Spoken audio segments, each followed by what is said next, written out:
Greetings again. We are here continuing with the third segment in our study of holding fast God's way. We have asked several very pertinent questions already and need to get Bible answers for each of them.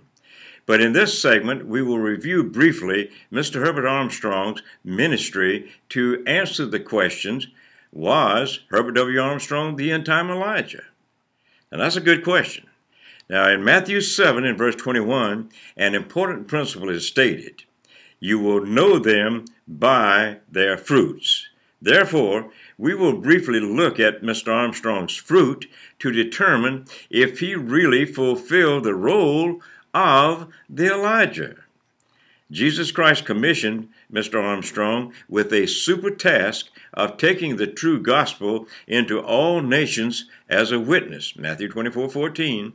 The work began in the depths of the Great Depression, so very small, like a mustard seed, but Christ opened gigantic doors to Mr. Armstrong, and after over 50 years, Mr. Armstrong successfully completed his commission. I suggest that you read our very informative article, 5 Proofs that Herbert W. Armstrong fulfilled Matthew 24:14. That's in the February 2011 issue of the Midnight Cry magazine, and we also have this on our website right here on our in the videos. The article not only gives 5 plain facts that Matthew 24:14 was fulfilled, it also emphasizes the futility of the divided churches attempting to go to the world again. Herbert Armstrong completed his commission to the full. The gospel was preached to the world. Today, the ministry of the divided churches should be seeking absolute unity among God's people, not trying to go to the world again. Please understand, from the work Christ performed through his servant, the gospel message was proclaimed, and each of us, of the over 100,000 former members of the WCG, and those from the recent split-off churches, received our calling either directly or indirectly through Mr. Armstrong. Here are a few facts that show Herbert Armstrong did fulfill the role of Elijah in the restoring the true gospel to the world.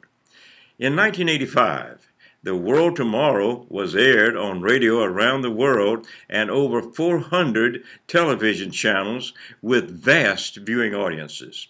The Plain Truth magazine had a circulation of over 8 million free copies each month going into every nation on earth.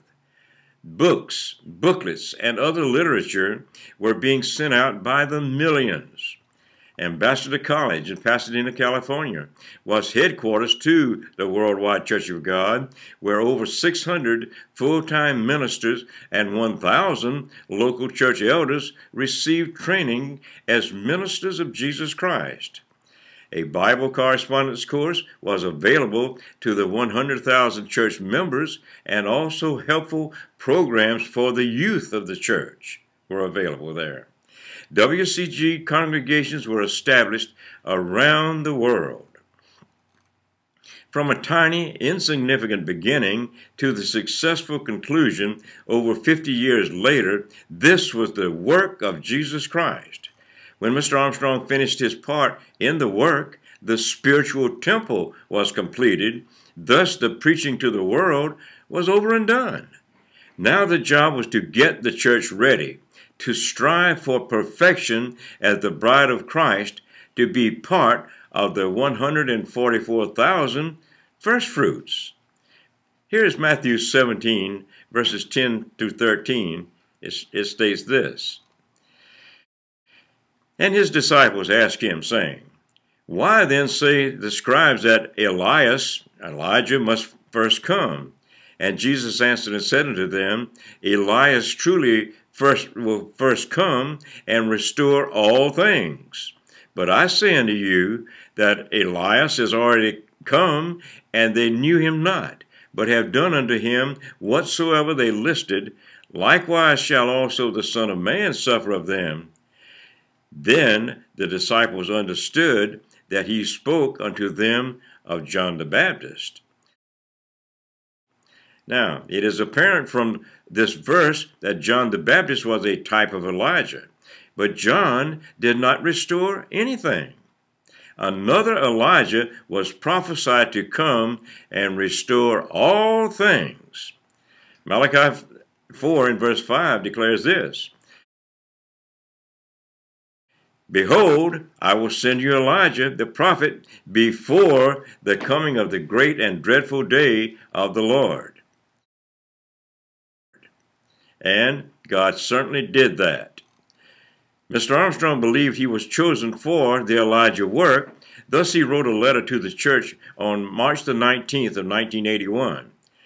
Now, here's an excerpt from that letter, and we have here. He states from Mr. Armstrong, "Zerubbabel built the second temple to which Jesus came the first time. John the Baptist prepared the way before the first coming, but who was to build the spiritual temple to which Christ shall soon come the second time? Who was to prepare for his second coming?" Remember, God does things in dual stages. As Zerubbabel built the first temple of material stone, wood, and other materials, he was a forerunner or type of one through whom Christ would raise up or build the spiritual temple, his church of our time prior to the day of the Lord and Christ's second coming. As John the Baptist prepared the way in the physical wilderness of the Jordan River for the first coming of the human Jesus, both man and God, then coming to his material temple and to his physical people Judah, announcing the kingdom of God to be set up more than 1900 years later, so God would use a human messenger in the spiritual wilderness of the 20th century religious confusion to be a voice crying out the gospel of the kingdom of God about the spiritual Christ coming in supreme power and glory to his spiritual temple to actually establish that spiritual kingdom of God. End quote, Mr. Armstrong. Elijah has come and gone. At the death of God's servant in 1986, the WCG was highly organized, loaded with talent and financial resources, and poised to continue the gospel to the world. Nevertheless, that work had already been successfully completed, and God was no longer calling the world. The contentious, divided churches that are still attempting to go to the world are only creating confusion in their refusal to unite, but instead, each church leader is seeking the preeminence. Everybody wants to be the boss, seeking preeminence. So, as the fruit of Herbert W. Armstrong's ministry is examined, to me, it was truly a fulfilling of the role of the end-time Elijah. Now, in our next part, Holding Fast number 4, we will look at the question, did the Elijah restore all things? Again, did the Elijah restore all things? See you there.